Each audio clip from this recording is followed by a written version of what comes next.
Buenas tardes a todos. Mi nombre es Javier Echenique.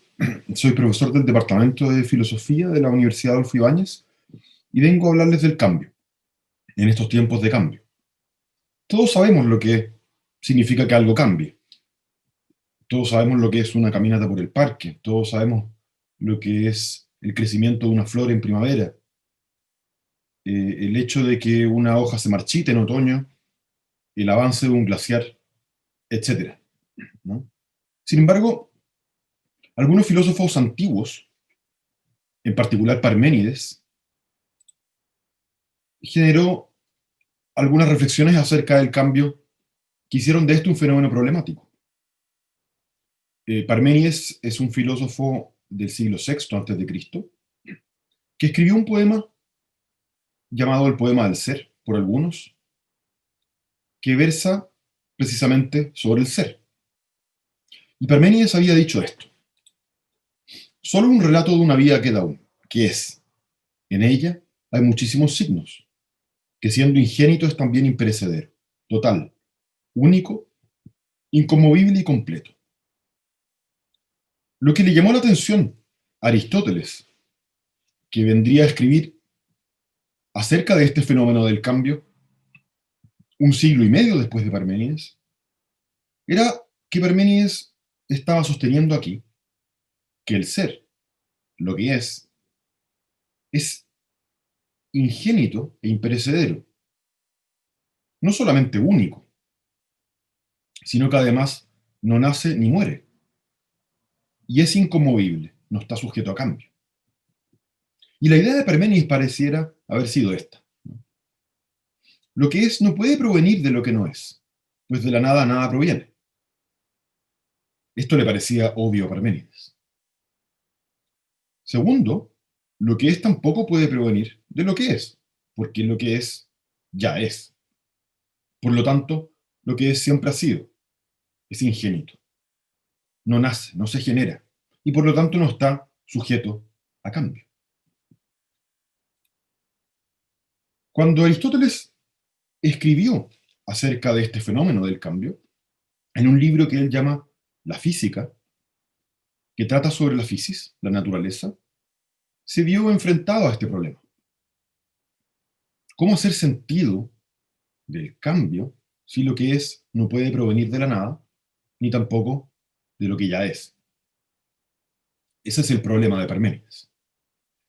Sin embargo, vemos que la naturaleza está caracterizada por el fenómeno del cambio. Todo lo que la compone está sujeto a cambio, está sujeto a movimiento, está sujeto a procesos. La primera solución que ofreció Aristóteles para este problema de Parménides fue un análisis de lo que expresamos cuando expresamos el cambio. Decimos que algo llega a ser otra cosa. Y el modo preferido que sugirió Aristóteles para analizar este fenómeno justamente puede verse en el ejemplo en la pantalla. Un hombre inculto llega a ser un hombre culto. Aquí vemos un fenómeno expresado en la frase, ¿no?, que tiene al menos tres características, ¿no? Vemos que hay un origen. Todo cambio tiene un origen, ¿no? El hombre culto llega a ser culto de o desde haber sido un hombre inculto.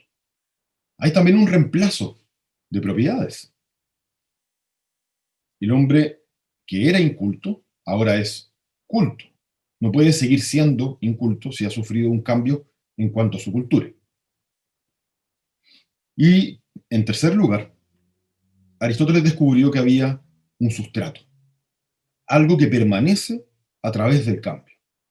En este caso, el hombre, que antes era inculto y sin haber dejado de ser hombre, sino que, habiendo permanecido como tal, ahora es culto. Este análisis de Aristóteles se aplicaba a un montón de otros ejemplos, como cuando un árbol verde llega a ser blanco, una estatua de bronce fría llega a ser caliente, un gato chico llega a ser grande, es decir, crece, un lápiz en el escritorio llega a estar en la mesa, es decir, se desplaza de posición. Aristóteles también pensaba que, si bien en un comienzo, cuando el árbol mismo, o el gato, o la estatua, o el lápiz son los que se generan o llegan a existir, y ya no sus propiedades, al parecer, este tipo de fenómeno que él llamó el cambio sustancial, no se ajustaba bien al esquema, porque en este caso simplemente decimos que algo llega a ser. El lápiz llega a ser, la estatua llega a ser, etc. Él propuso, sin embargo, que el caso del cambio sustancial también se ajustaba al esquema. En este caso, el sustrato ya no es el lápiz, ya no es el árbol, ya no es la estatua, sino que es la materia de la que está hecha la sustancia. Él propuso que la materia con privación, en este caso, de cambio sustancial, de una forma, llega a ser materia informada. El bronce, sin forma de estatua, cuando se genera la estatua, llega a ser bronce con forma de estatua. Y lo mismo ocurre con el crecimiento de un árbol, lo mismo ocurre con la creación de eh, tanto de seres vivos como de artefactos, ¿no? De modo que, en general, Aristóteles propuso este esquema para analizar y expresar adecuadamente el cambio. Un X, cualquier cosa, que es no F, llega a ser un X que es F, ¿no?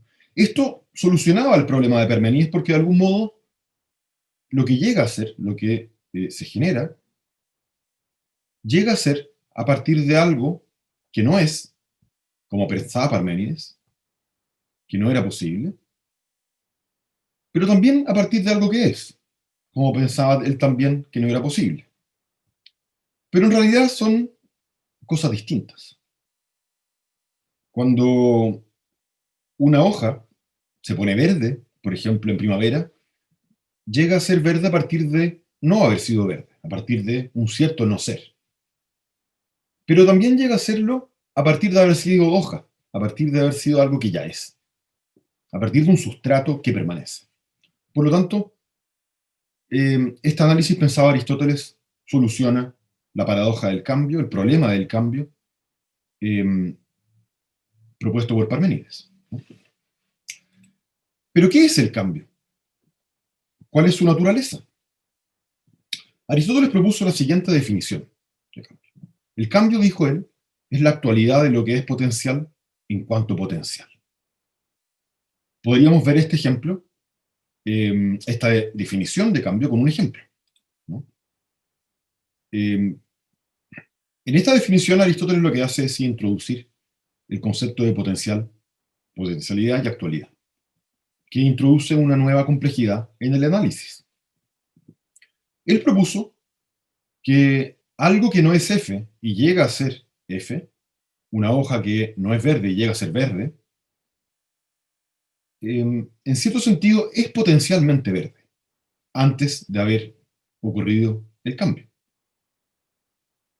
Y cuando ocurre el cambio, llega a ser actualmente verde. Esto no es lo mismo que decir que la hoja no es verde.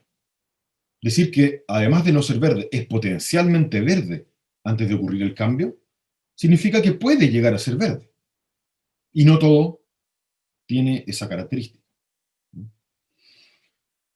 Si ponemos un ejemplo concreto para ver cómo funciona esta definición del cambio, veremos que tiene bastante sentido. Supongamos que tenemos de un lado de la construcción de una casa, que es nuestro ejemplo de cambio en este caso, los materiales, y haciendo ahí en el lugar, junto con el constructor, los ladrillos, la madera y las piedras. Esas piedras, esos ladrillos y esa madera son actualmente lo que son: ladrillos, piedras y madera. Y del otro lado del cambio tenemos la casa construida. Lo que queremos capturar con la definición es este proceso entre ambas cosas, entre ambas actualidades. Este proceso de construcción de la casa. Pero no queremos capturar la actualidad que es la casa, ni la actualidad que son los ladrillos, las piedras y al mismo tiempo la madera, en cuanto a ladrillos, piedra y madera, sino en cuanto son potencialmente una casa. Por eso es que Aristóteles dice que el cambio es la actualidad de lo que es potencial en cuanto potencial. Es la actualidad de la potencialidad de esos materiales de ser una casa en cuanto tienen la potencialidad de ser una casa. ¿Qué significa eso? ¿Qué significa ese en cuanto? Bueno, esa potencialidad que tienen los materiales de ser una casa la tienen previamente a comenzar a ser construidas en una casa. Ya tienen esa potencialidad en cierto sentido, ¿no? Pero lo que ocurre durante el cambio es que esa potencialidad, en cuanto tal, se activa. Los ladrillos, la piedra y la madera están manifestando activamente esa potencialidad de ser una casa durante el cambio. Y el cambio es la actualidad, es la activación, la manifestación de esa potencialidad en cuanto potencialidad. ¿Ok? Con esa definición Aristóteles pensó que estaba en cierto sentido capturando este fenómeno del que comenzamos hablando en esta cápsula, este fenómeno tan conocido por todos y negado por Parménides, el fenómeno del cambio. La actualidad de lo que es potencial en cuanto potencial. Muchas gracias.